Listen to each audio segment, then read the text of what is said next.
Hi and welcome back to Learn Python by Doing number 25. So now we're going to learn some more general things, and these are related to the structure of your project, okay? So these are the four files that you must have in every project. Well, actually the first one is not a file, it's a folder that contains many files, and it's the virtual environment. So a virtual environment is a way to isolate your project. So for example, if you have a project that uses some dependency, for example, pandas, pandas recently now released the 1.0.0 version. So suppose you want to use pandas, the latest version, but you have installed in your machine some old version, then you may have some conflicts. So in order to avoid those conflicts, then you should use a virtual environment.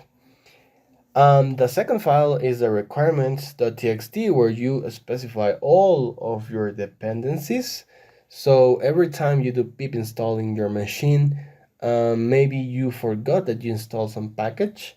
In fact, it's a challenge for you to know what packages you installed, because maybe it was long time ago and you don't remember now. So in order to remember what you installed in your virtual environment, in this case, you have to put the requirements.txt. Also the readme.md, if you're using Markdown, it's very important for other people to know what are you doing in your project, if there is any configuration, any additional configuration you must do in order for your project to work. So that's very important to specify in your readme. And also the .gitignore. So if you are going to use a version control, and I tell you you should use it, then you should create this file in order to ignore some files like the virtual environment, because the virtual environment contains many files and you don't want to commit that, okay? So now let's create, let's go to the terminal. I'm using Linux here. So let's go to the desktop and let's create a folder called learn Python by doing, I don't know.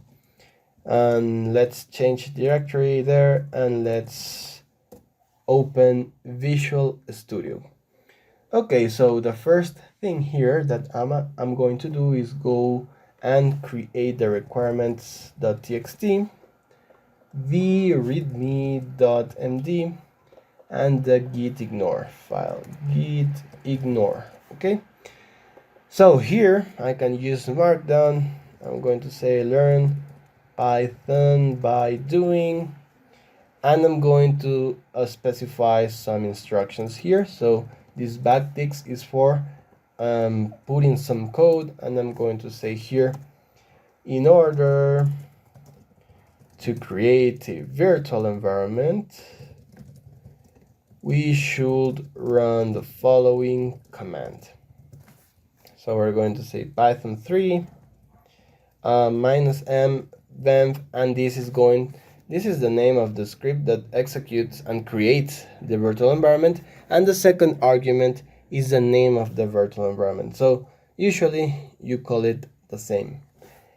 Then to activate the virtual environment, run the following command, and you specify here that the command in Linux, at least its source venv bin activate. So that's how you activate the virtual environment.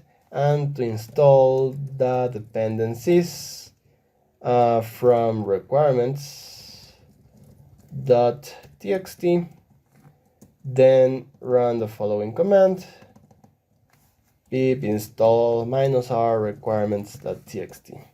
Okay, so now let's open a new terminal and let's do that. Let's say Python 3 -m venv venv.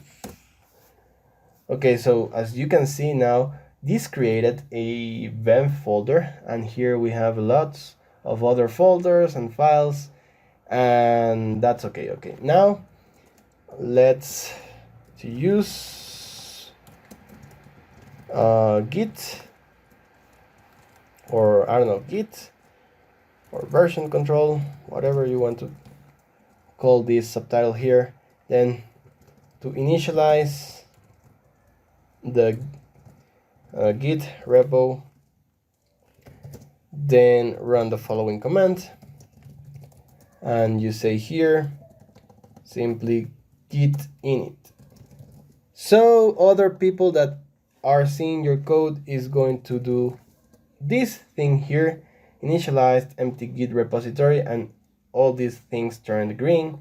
Then you have to here specify what things you don't want to track. So for example, you don't want to track this virtual environment now that turned gray. In the requirements, you can put, for example, as I told you, pandas. And remember, in the README, they said first to activate the virtual environment, like this, source ben activate, and then run this command here, pip install -r requirements.txt. And now this is installing the latest version of pandas. So it's pandas 1.0.3, but just in this virtual environment, okay? So now this is the basic things that you should always do whenever you want to initialize a project, a Python project. These are the basic steps. So these are recommended practices that you should follow. Okay, so that's all for this video. I hope you like it, and see you in the next one.